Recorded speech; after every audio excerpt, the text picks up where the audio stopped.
Hi Aries, Sun, Moon, Ascendant, or Venus. This is Dane, and I'm going to be doing your May 1st to the 15th, 2021 reading for you. Now I ask if this reading resonates with you, don't forget to give it a thumbs up, and also to subscribe to my channel. And if you'd like to be notified whenever I upload new videos, and I upload all the time, just hit the bell notification button. And if you're interested in any of the cards that I'm using, they will be listed and linked in the description box below.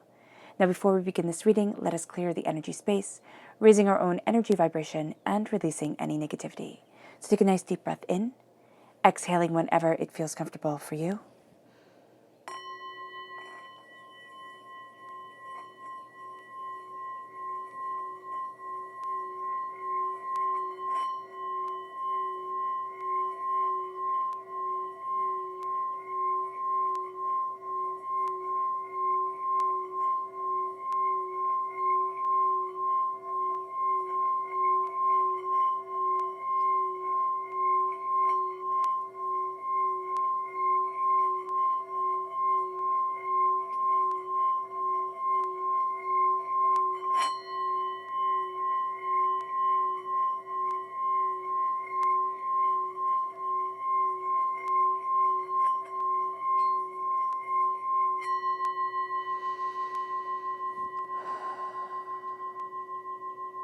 Releasing all negativity from the body like storm clouds. Letting yourself feel calm, centered, and at peace as we enter into this safe and loving space. Okay. Let's let the bowls sing as we see what the tarot has to say.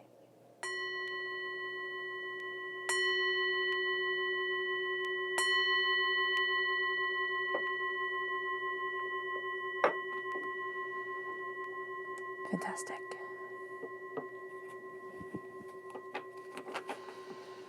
Aries, May 1st to the 15th, 2021, Aries. Aries, May 1st to the 15th, 2021, Aries. Aries, May 1st to the 15th, 2021, Aries. Angels and spirit guides, show me clearly. Guide this reading and show me clearly.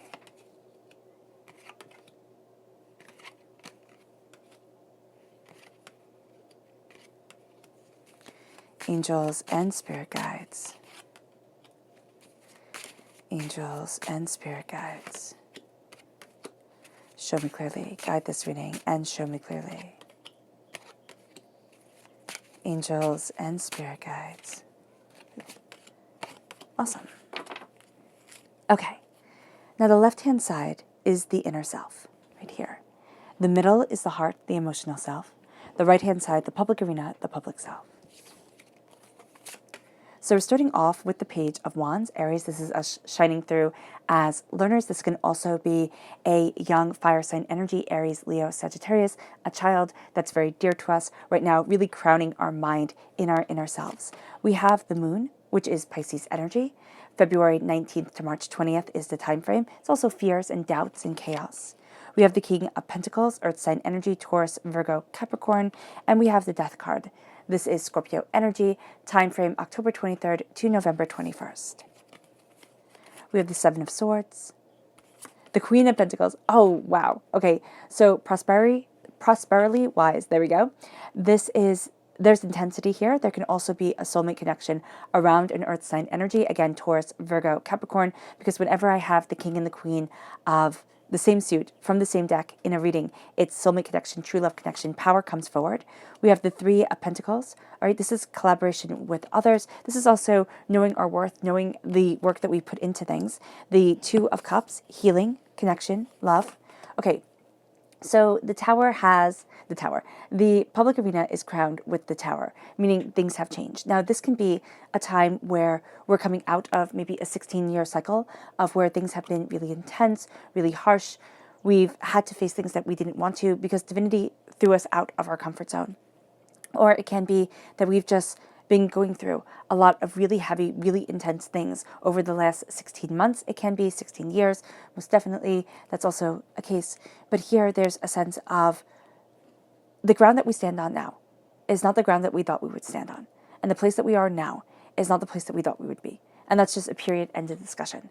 And the Tower is about being able to handle this, being able to know this, and being able to move forward, because the thing that comes is this tremendous insight from the High Priestess. It's like, I see now behind the veil. I'm not just seeing what everybody wants me to see. I'm not, buying the story that everybody is selling. I'm looking at things and I'm seeing things more truthfully, more honestly, more introspectively, but also more powerfully. And it brings us to the Ace of Cups. It brings us to God's Source Spirit, however you see the divine, the universe, handing us a gift of healing, of cleansing, of emotionally being able to release so much of what has held us back, or so much that has been put on our hearts because of the Tower time. And then it brings us to the Page of Swords, which is air sign energy, Gemini, Libra, Aquarius. This is a sense of, again, it could be a student energy, it could be a child energy of an air sign energy that we're very connected to and will be kind of spending a lot of time with in the public arena. It can also be somebody that we're teaching, we're having to teach them, we're having to help them grow and learn and become.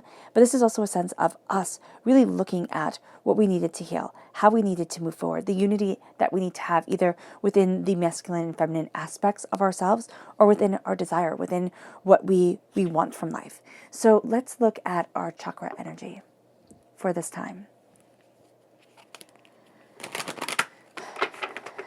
All right. So this is going to be the place where we need to just be a little bit sensitive to, because this is going to be the place where we feel things the most. Okay, these two right here.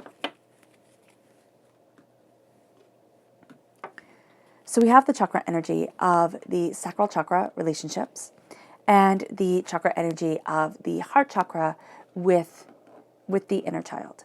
Now the inner child, oh goodness. Okay, we'll let them stay like that right now because that's how they want to. The inner child, of course, crowns us in the public arena, not in the public arena, in our inner self, because we are crowned with the child, with the Page of Wands. So let's also look at the energy we need to be mindful of during this time. What is the energy that Aries needs to be mindful of? May 1st to the 15th, 2021, Aries. Angels and spirit guides. Okay, fantastic.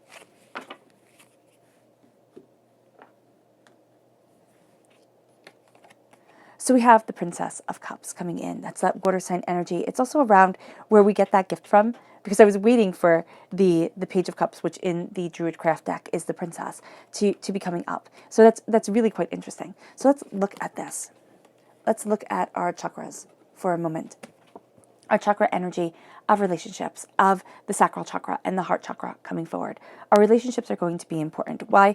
Because there is a aspect of them that is being highlighted. Now, it can be the aspect of money, of finances within relationships. We can find that we've had a bit of arguments or a bit of really needing to unite. There is this sense of difficulty coming first when it comes to finances, when it comes to prosperity, when it comes to abundance. Now, it can even be finding the abundance within ourselves, the prosperity within ourselves, to be able to have the relationship that we want with success, with prosperity, with the way that we move forward. Relationships in the sacral chakra, excuse me, that gets tricky because the sacral chakra has a lot of the energy from this life and has a lot of the negative energy from this life and from past lives. So we can have the negative energy from our past life experiences. We can have the negative energy from our DNA line. It all compounds in our sacral chakra, which is where our creativity is held, but also where our sexual energy is held. So if we have all this negativity weighing us down, it's not being able to connect. It's not being able to feel free. Or it's thinking, I always have to take care of this person. That's what I need to do. And especially for women, to feel sexy, to feel empowered. It's not always being in the caretaker role. So there's a sense here of being able to embrace more, being able to connect in a way that we haven't been able to, or in a way that frees us, in a way that opens up the doors. And so here with the inner child is our pains and our hurts. Our heart chakra holds our inner child. And if we've had a childhood that maybe wasn't ideal, it doesn't have to be horrific at all, but it may not have been ideal. And so here, when we visualize our child self, hold our arms open to that child. Just hold your arms open to that child and visualize the you that you were when you were little, running to the you that you are now. And being able to say, I see you, I protect you, I love you and I'm here for you. And that will take such a weight off of our heart. It stops a pattern. And that pattern needs to stop in order for us to be free, in order for us to feel the love and the beauty that we really want within our world and within ourselves. And it moves us to the Princess of Cups, being the energy that we need to be mindful of. Now, this can be somebody who quite literally acts like a princess, right? We're always acquiescing to them and always forgetting ourselves. This can also be a person who is very emotionally manipulative. Okay, when it comes to emotions, when it comes to getting what they want, they know how to play it very, very well. And this is going to be us having to stand back and saying, okay, you know what? This person has this defenselessness to them when they want to. It's like they can turn it on, but they turn it on. They're a lot fiercer than we give them credit for. Okay? So there's a need to step back. And there's a need to say, okay, how am I handling this? Like, how am I reacting to this situation? And why am I reacting this way? And we can find that it has to do with relationships, again, from the past, coming forward, either from our childhood, from, past lives, our DNA line, the stories that we were told and the stories that compile to make up our existence and the narrative that we're telling ourselves. But this is a time also when we start to look at, in our inner selves, we start to look at what we want and what we've been building since the time we were very small. Because when we were children, we tend to be more carefree, more open, more adventurous. And then as life beats us down, we go from thinking, wow, there's so much to explore, to thinking, oh my gosh, I'm just so overwhelmed. Or, oh my gosh, there's just so much on my plate. And so here we start to connect. We start to connect with something very interesting. If you look at his tunic, right, you have some serpents eating their own tails, like right there. And you have some that are opened. So the child has moments of connection with the never-ending process of knowing, learning, developing, becoming, and advancing. And it's times where you just fall apart. You're not connecting with anything, but you're charging forward. So we're going to see those aspects of our lives coming forward and really enhancing us, but also showing us our flaws, showing us our strengths, showing us what we desire, showing us what we're passionate about, what we want from life, what we need, what we're looking for. And that starts to bring up fear.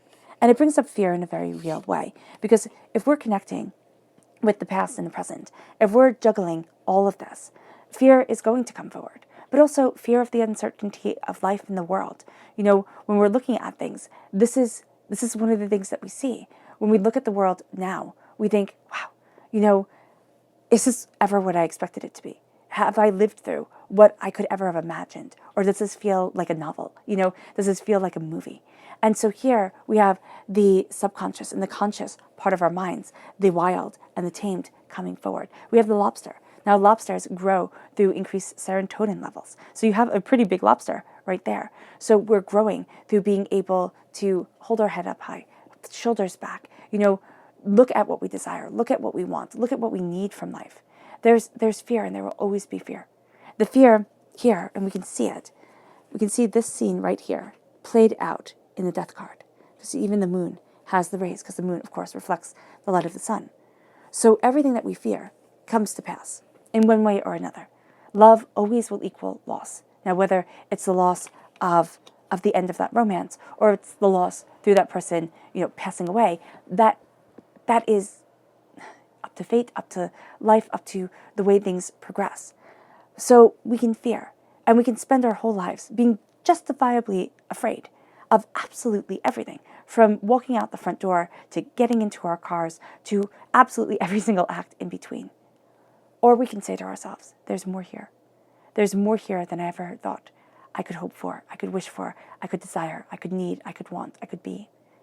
And yes, I am afraid.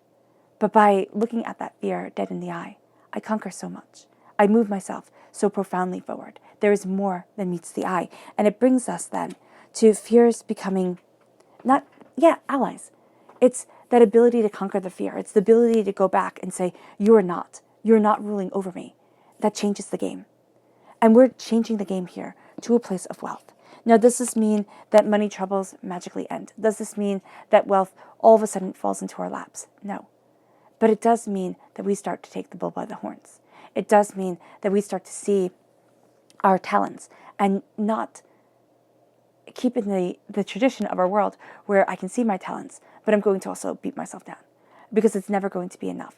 It's looking at what we desire, what we want, what we need, what we long for, what we wish for, and seeing how everything is interconnected, how we can push through the doubts and the fears, how we can, claim our wealth, know our worth with honesty and integrity. It leads us to our inner selves, connecting with our hearts. And it's so cool because the Queen of Pentacles looks down, right? And we have the King of Pentacles looking over. So, and a little bit up. So they're looking kind of at each other, but also being meditative in their contemplation of life.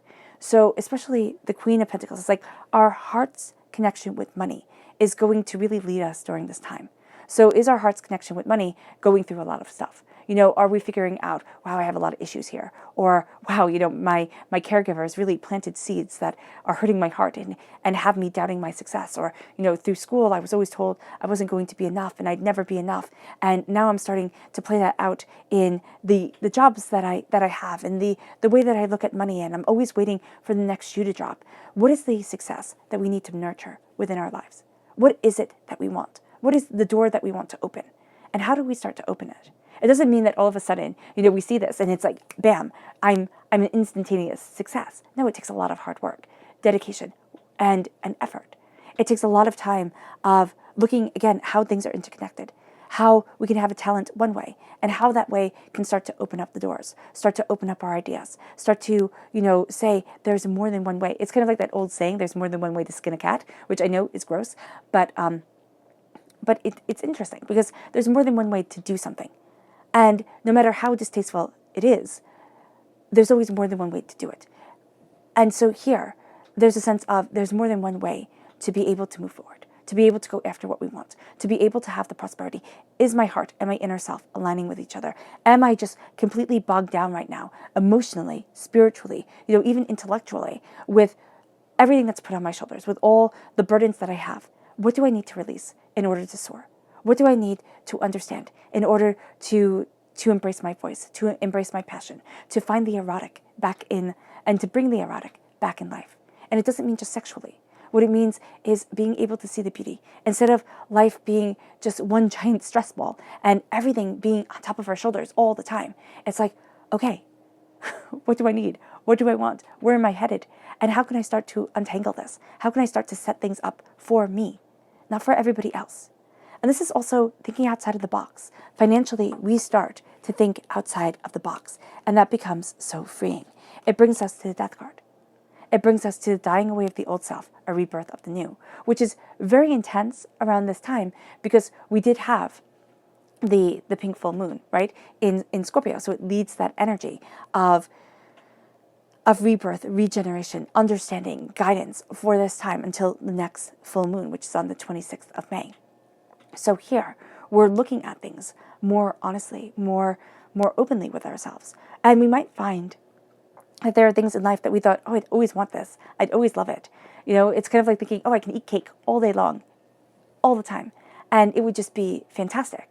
And then we actually try it and we wind up getting really sick. So it's like what seems like something that we'd really love to indulge in isn't the best for us.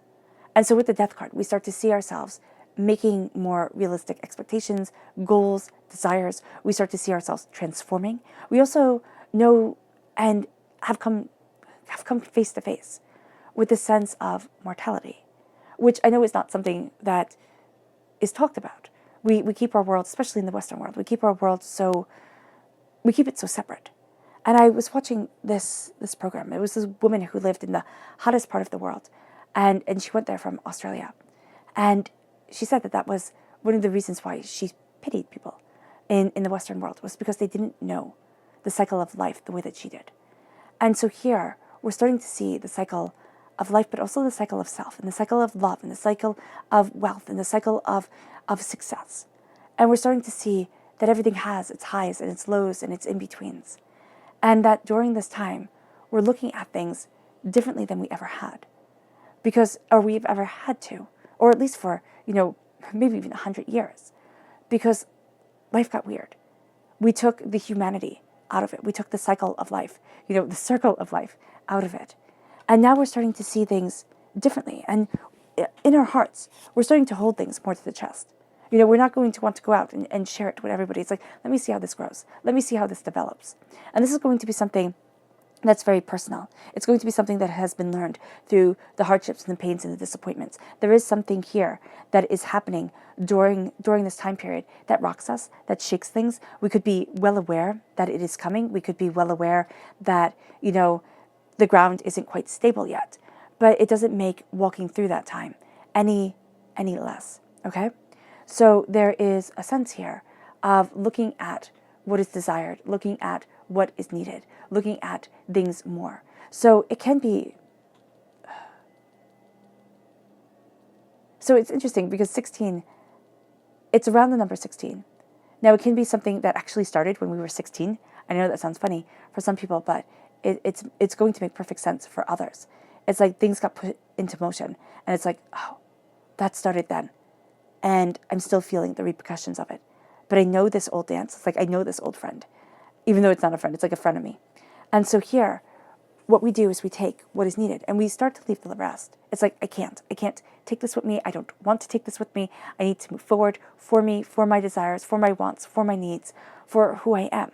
We're also going to know in our hearts that not everybody's being open and honest with us. Why? Because we have the high priestess come in. We're starting to see beyond the veil. We're starting to say, well, you know what? Those posts that everybody does, when everybody looks happy and perfect, it's not true. It's not true. So here, it's like I'm calling out the BS. And by calling out the BS, I'm moving myself forward. And I'm saying, this is what I need. This is what I want. This is the knowledge I need to take. This is also the wealth and the hard work and the craftsmanship that I need to move me forward. And it brings me, because swords weren't cheap at all. They made nobility. A peasant was not allowed to own a sword on penalty of death. That's why in pictures, you see the uprising of the peasants and you see them holding pitchforks and, hammers and things like that, because they were not allowed to use swords. And then it leads us to the Queen of Pentacles. It leads us to our prosperity. It leads us to our monarchy of self, to our ability to look and say, this is what I'm nurturing within me. This is what I want. This is what I'm holding on to. This is what's important to me. I'm not going to be forgotten and left behind by myself, for everybody else. There's a real sense of that here, of I matter. I matter just as much as everybody else. And there's a power and there's a privilege and there's a beauty to me that really does move me forward, really does change the game. And it brings me then to the Three of Pentacles. It brings us to this hard work and collaboration. This is going to be a time emotionally where we find security or knowledge or stability of some sort through working with others. But we cannot let those people take advantage of us or take full credit for everything that is done. Because it's like, no, it wasn't done just you. It was done with a we. And so here, there's a sense of collaborating, but also claiming our prosperity, claiming our bounty, claiming what we need. There's also a sense of looking back over time and seeing how we've worked with others and how we've opened up the doors for ourselves and looked at where we want to be and how we want to be and what we're moving towards. And it brings us to healing.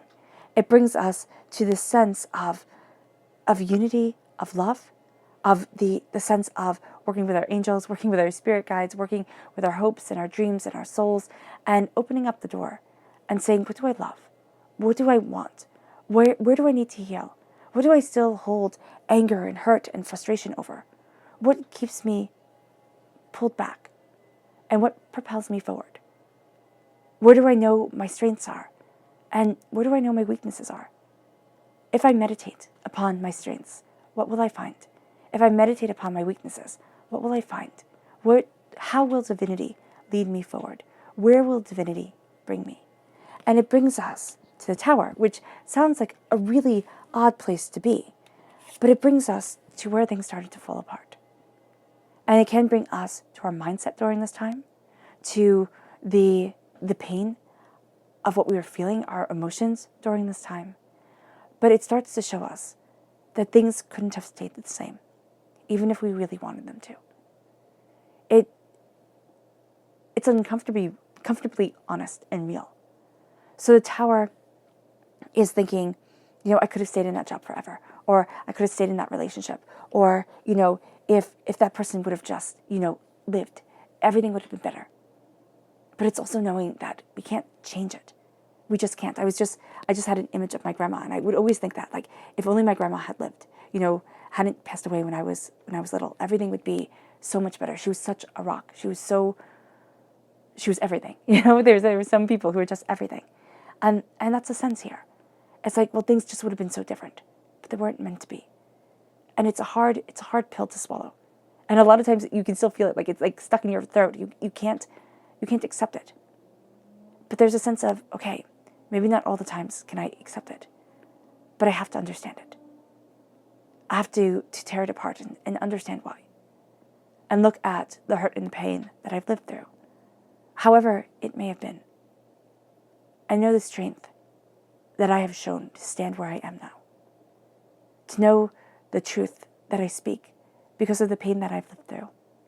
Because everything hasn't gone smoothly. There are people in this world where they've been through tremendous trauma. And it changes. It changes the gravitas of the eyes. It changes the way that we see things. It changes the hurts and the pains and the disappointments and the way we compartmentalize it in our heads. And so there's a power here that comes forward from the Tower. We think of it as devastation and heartbreak and pain and hurt. Yes, because that's how it manifests in our world. But it's also this sense of now there is more. Because a wall has been broken down. A naivety has been eliminated. There has been moments where we have walked through hell and we just had to keep on walking because there was no way back. And it leaves us to seeing the truth behind things. Maybe not everything. We might become a little bit cynical over time and kind of have to look at that. And there is time here where we have to look at that. Like, am I being cynical? Am I being harsh? And there is a need here with the High Priestess of saying, I see behind the veil. I see what others do not. And it can make it harder for me because they're having one conversation and I'm having another. They're seeing it one way and I'm seeing it so differently. How do I accept me? How do I move forward like this? How do I get to where I want to be because of this? There's power in the non-conforming. And it's interesting, we have the number 2, which is heightened creativity, okay? And also a sense of, again, collaboration. Now, this could be collaboration with our angels and our spirit guides. This could be collaboration with the deeper knowledge, the deeper understanding. And the High Priestess is the sense of things are not as they seem. Don't think it has to be one way or another. There's a sense of enlightenment coming through. We have the pomegranates representing Persephone, the kind of like goddess of the underworld, right? We have the horns, the ancient, moon religions, and we have the cross for Christian religions, and we have the Torah for Jewish religions, and all that the Judeo-Christian, ideologies that come from this. And we have the moon at its feet, and the robes looking like they become the water that flows behind her. And we have, truth and justice are the pillars to live by. And it starts to bring up so much. And maybe it's too much for some of us because the pain is too real, it's too sharp, it's too overwhelming. But there's a sense here of stepping back. There's a sense here of seeing what we desire and seeing what we want and not falling into the hurtful patterns again. And when somebody says something, we can hear the power behind those words, the gravitas behind what they were originally meaning. And it leads us to a greater understanding, but it also leads us to a healing. It's like, oh, because there is a sense in the heart through the pain. It's like that person lied, and that person knew that they were lying. They might not have. They might have had the best of intentions and just couldn't do it. Or the way that they saw it, they didn't think that it was wrong. And now we start to heal. Now we start to see the hurts and the pains and the disappointments coming forward. And it starts to wash things away. The Ace of Cups washes away so much of what we carry. That means that because we have the Tower, because we have the High Priestess, during this time, in the public arena especially, we're very sensitive. We're also very attuned to things. So this can be time where we need to excuse ourselves from situations. We need to not get angry, super quickly, and just kind of step back and say, I'm going to act emotionally. The anger, the pain, the disappointment, it's going to be emotional. and it's going to be real, it's going to be intense. I have to honor that feeling within me. I have to honor the hurt and the pain that I've been through, or else I'm not going to be able to walk forward the way that I want to, conquer what I need, have the prosperity come forward that is such a part of me during this time. And so one of the ways to do this is to embrace the healing, but also to embrace the passion and the desire that is us. And it moves us to the Page of Swords. It moves us to cutting through doubts and fears. It moves us through to looking at things more openly, more honestly, more really with ourselves. All right? This isn't a time where we want to be told lies, or that we think, oh, these nice stories will soothe things. It's like, no, I want the truth. I want to see it. I want to feel it. I want to hear it. The pain of the matter is part of the truth of the matter. And that is something that guides me. That is something that leads me. That is something that helps me gain more than I had imagined. And it opens up my doors. It opens up my understanding. We're here being a student of our breath, of the way that we are breathing, the way that we are powering ourselves, also our words. We're really looking at the words that we are choosing, the ways that we are defining things, also the emotions and the memories that are coming up. How hurt am I feeling? Why am I feeling this hurt? What is going on here? Why is so much coming to my mind about pain and about healing and about release? And what does that mean for me? And how does that open the door? And how does that have me connecting with the people around me on a deeper level, but also on a level that could make them uncomfortable, because there's an intensity to me that is hard to ignore. So let's look at this sense, at this public arena for May. The public arena, May 15th, May 1st to the 15th, 2021 for Aries, the public arena.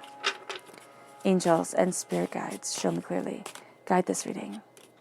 And show me clearly, angels. All right.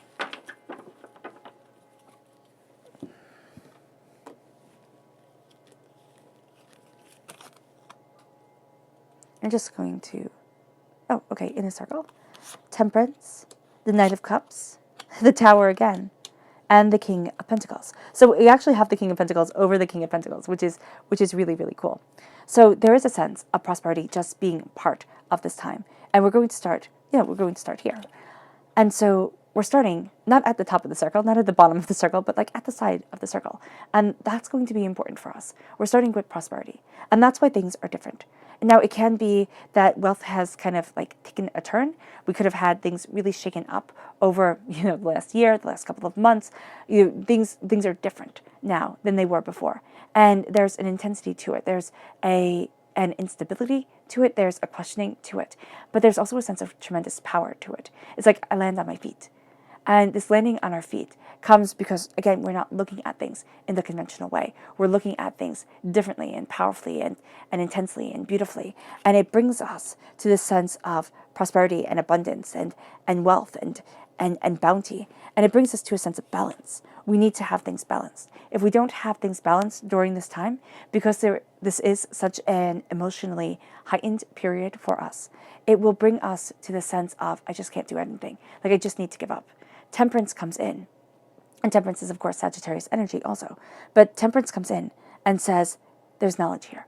There's healing here. There's balance here. There's beauty to relationships. There's beauty to connection. There's beauty to greater understanding. See it. Have the subconscious and the conscious come together. Look at things in this different way and say why. Rage. Let yourself rage. Let yourself do a physical activity, or just scream into a pillow and cry and hit things, hit your bed until the rage is out and the emotion is spent. It moves us. It moves us to this balance. It moves us to this understanding. It moves us to the Knight of Cups, which is over the Ace of Cups. So this gift of the heart comes forward, and it becomes our greatest weapon. It becomes what we fight for, what we know, what we learn from, what we hold dear. And it's like, okay, so here he's looking off, or he's looking off to the back, but he could also be looking at the King of Pentacles. And the King of Pentacles is not looking at him. So he's looking at the Queen of Pentacles, he's looking at the collaborations with others. And what we're seeing here is this greater desire of what is needed, of what is wanted. This greater desire of where we want to be emotionally and what we're fighting for. Remember, knights defend queens. So emotionally, we are defending ourselves prosperously. And as we build our prosperity in ways that are unconventional, in ways that people might have thought like, oh wow, that's never going to be a success, and yet it is. It starts to open up the door. It starts to open up our world. It starts to open up ourselves. And it brings us to looking at the tower, to looking at how things fell apart, and knowing that it's not going to be through force, and it's not going to be through might, that we get the job done, that we rebuild, that we become stronger, that we know more, understand more, can handle this pain better. Because I always think of the tower and the nursery rhyme Humpty Dumpty. Because Humpty Dumpty, it says, all the king's horses and all the king's men couldn't put Humpty together again. And it never once says in that nursery rhyme that Humpty Dumpty was an egg. So Humpty Dumpty could very well be a human. And force and might, power and force could not heal. And it never can. And so this is a time where we start to realize that. It's not because I force it, because I demand it to be so, that it will be. It is because of something gentler. It is because of the healing touch. Healers, doctors, those are the people that heal things. Not the military, not the kings and the queens and the ruling parties. It needs a gentler touch. We've been coming at the pain with a mallet, hitting it and saying, why is the pain still there? Because we're not giving it time to heal. And the healing time, just like in exercising, the healing time is as important as the exercising. If we don't let our muscles heal, if we don't let ourselves heal, we won't reach our full potential. And it leads us. Like, I want to see what this healing is for during this time. So what is the healing for Aries? What does Aries need to focus on healing from? What does Aries need to heal? Show me.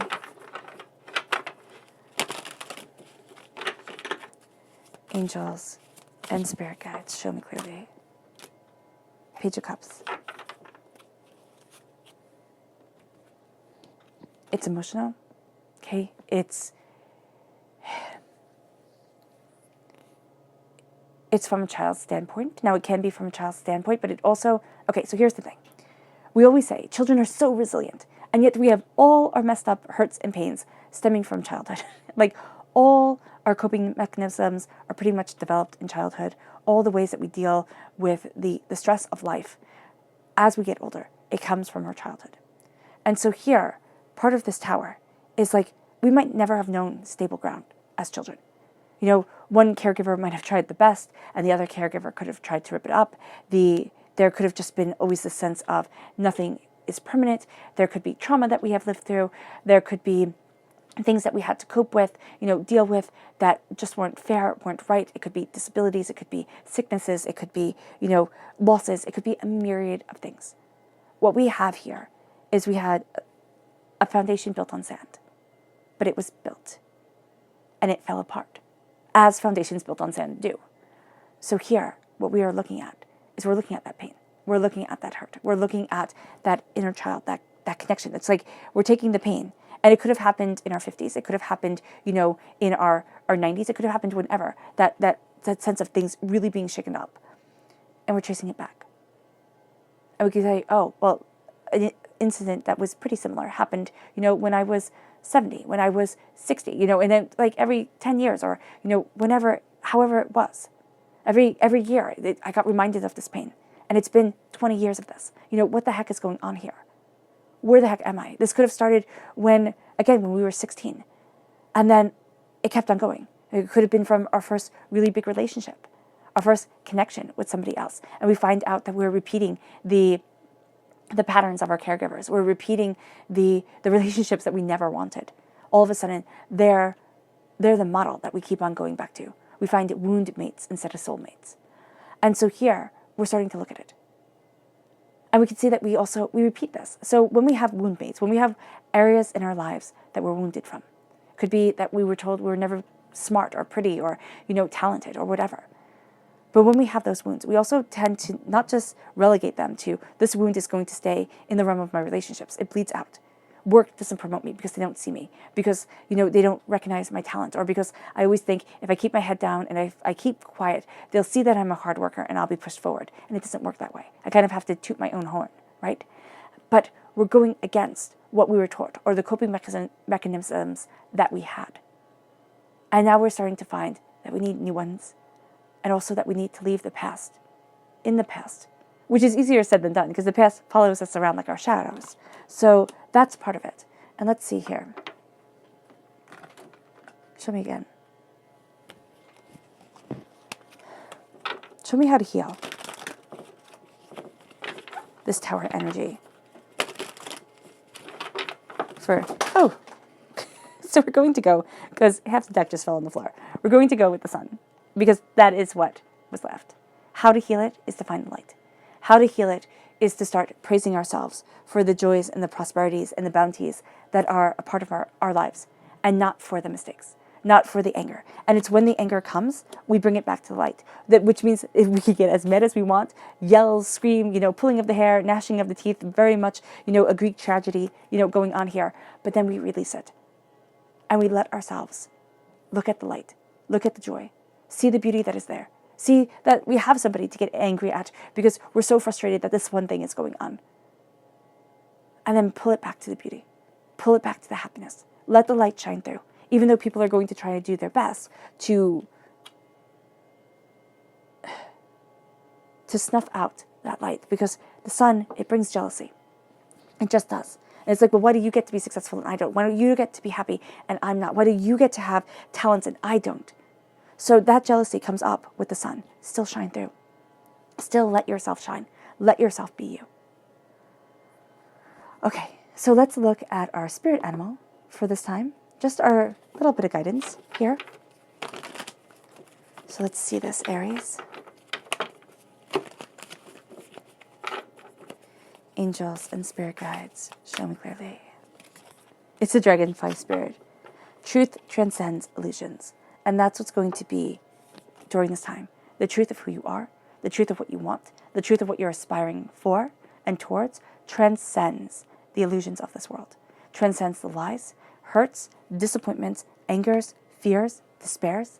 It leads us to our subconscious message, which is the turtle spirit, which says slow and steady wins the race.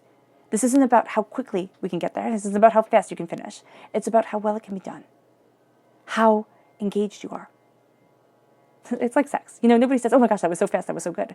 It's like, what is the quality of it? What is the beauty of it? What is the erotic, the essence of it? Bring that forward. And bring that forward into life. So slow and steady wins the race. It's the quality of things during this time. It leads us to our subconscious chakra message, which is universal light. This is the soul star chakra. It's letting that light shine. It's that light that comes through, that heals the pain, that helps, or at least helps us understand the pain, helps us look at that pain. The light shines through. We shine through. It brings us to our subconscious person message, which is the chariot. We can't just go full speed ahead. That's not how this time works. This is going to be a time where we need to, again, look at the conscious and the subconscious, the day and the night, understanding who we are, understanding what we want, and starting to open up our eyes. Starting not to have one leading us one way, one leading us the other, but having the horses, having the conscious and the subconscious work together and see where they're intertwining, see why they're intertwining. Or when they're veering off, where they're just completely going in the opposite direction. And if the reins are intertwining, why things are all getting messed up and mucked up and falling over each other. It leads us to our subconscious tarot message, which we're going to start here. The Ten of Swords. The Ten of Swords, as we're looking at the problem of the tower, this is the dying away of the old self, the rebirth of the new. And that's going to be one of the problems with this tower time. I am not who I once was. I am not the person coming out of this tower time that I was going into it. I've learned more. I see more. I understand more. I might not want to, which can be really a case during this time. I might not want to, but I do. I also hold a wealth, because remember, swords equal nobility, equal might, equal money, equal strength, equal power. And I'm taking that power, I'm taking that strength, I'm taking that nobility, I'm taking that essence, and I'm running with it in a very real way. And my mind is changing. I'm changing the way I understand things, the way I define me. And it brings us to our subconscious. Again, our subconscious tarot message, which as we heal this, it brings us to the 10 of fire. What are we holding on to? Again, we're ending a cycle here. So that's a really cool connection with this end of a cycle. So we have the end of the cycle of the mind, of the way the mind sees things, the patterns, okay? We can be saying, I'm not following these patterns anymore of hurt, of pain, of destruction, of anger, of whatever. And then it's fire. So the 10 of Wands is our passion, our creativity. Here, it's kind of like lighting the rules on fire and saying, I'm going to do it my way. In the Rider-Waite-Smith deck, it is a person with 10 wands on their back, only looking down, only being able to look at their feet and not at the sky. So it's like, why am I only looking at what needs to be done right now? Or no, why am I only looking at the drudgery and not the beauty? How can I expand and grow, become, and understand? It brings us then to the subconscious.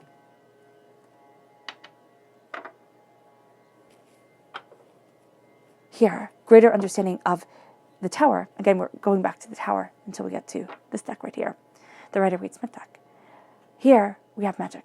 So we have the magician. From the tower, we become magicians. We become the people who can augment our world. Our understanding, our reality connects with the high priestess, which is again connected with the tower. I see more clearly because I went through crap. Because I walked through hell. And I know what it looks like. I know who I am more. I was forged. I didn't just stumble into whatever. I fought and I earned it. And it brings us to the magician. It brings us to the person, to being the person that knows the elemental truth of ourselves, that can stand before the altar of our existence and claim our voice, that can let ourselves be mad as hell or as jubilant as can be, and can name the things within us and not have it take us off our path, take us from our power, take us from what we are developing, what we are seeing, what we want to be. And it brings us then to the subconscious tarot message for this whole entire reading. And it's the Hierophant. Now the Hierophant is, of course, Taurus energy. So if you're born on the cusp of Taurus, this energy of stability and structure is going to be very important to you. The Taurus energy, the Hierophant energy, also is very sensual. People forget that about Taurians. They think of the stubbornness and they never think of the sensuality. Again, the sensuality, the erotic is so important to the beauty of life, to the enjoyment of our existence. The Hierophant embraces rules because the Hierophant is the Pope. The Pope was the King of Kings. So the only person who could tell an emperor what to do, Aries, you're represented by the emperor in the major arcana. The only person who could tell an emperor what to do is the Pope. That was it. In the medieval world, this was the highest power. Here we have the keys, because here we have the direct connection with divinity. And what's so interesting is that in one of the early forms of the tarot, the high priestess was called the female pope. That was Pope Joan. Whether you believe it or see it as a myth, it does not matter. You have the female version of the Hierophant coming forward. You have the introspective, the contemplative, and you have the Hierophant, who is introspective and contemplative, but also seen and powerful, and embracing the might of the voice and the power of the self. And this is what's going to be moving us forward in distinction. This is what is true for me. This is the essence of myself. If I go off this path, if I'm not this person, I can't fully embrace who I am and what I desire. There are some core fundamental things about us that are just truth. And it's embracing that truth. And it's holding on to that truth. And it's letting that truth be our guidance forward. Through power and through existence and through exploration and through, through fear. The testing of fear. The challenging of fear. Brings the beauty of self. All right. All right, Aries. I hope this reading has resonated with you. I wish you nothing but light, love, peace, and happiness. May harmony always be with you. I'm sending loving, healing energy to each and every one of you. I love you all, and stay safe. Let's end this reading with a meditation, a clearing away of negative energy, a raising of our positive energy, as we just focus on the light, the sun shining through us, that universal light being a part of us, that radiance from our soul star chakra. And we let that guide us. We let the sun be a part of us. And we let that joyous energy in. It's just that energy of laughter and play and light and love and beauty. Because remember, if we are in a place of severe trauma or chaos and hurt, we cannot play. We cannot laugh. The body shuts down that way. We're bringing it back, stronger and better than it ever has been, and more aligned with the power of who we are. So take a nice deep breath in, exhaling whenever it feels comfortable for you.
May you move forward in peace and in harmony, Aries.